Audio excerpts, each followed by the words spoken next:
This factory makes gears that go into transmissions for industrial machines.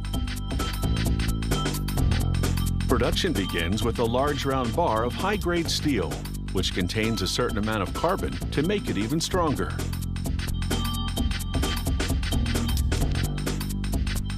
An automated bandsaw slices off a piece that's the right thickness for the size of gear they're making.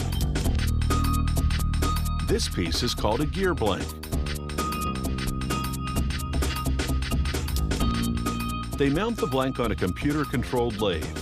As it spins, a turret carrying a series of carbide tools moves in.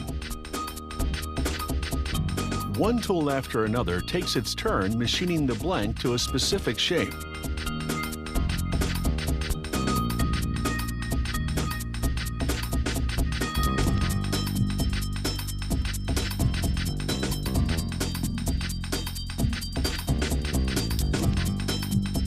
A shower of coolant prevents overheating when the jumbo drill has its turn. It bores a hole right through the middle of the blank. The last tool carves a groove on the front of the blank. This final bit of metal removal lessens the gear's weight. Now the blank goes into a computer-controlled mill. The mill drills holes through which lubrication will flow when the gear is operating. These holes also lighten the gear's weight. When the blank comes off the mill, they stamp it with the company name and part number.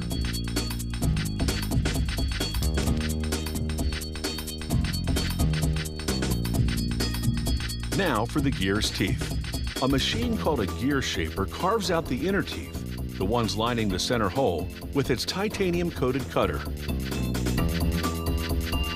The machine's other components keep the cutter's movement correctly timed.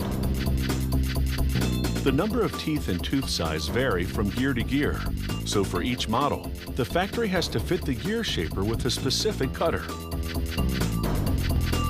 Now for the outside gear teeth. The computer-controlled machine that cuts them is called a gear hopper. The gear turns against it as it cuts.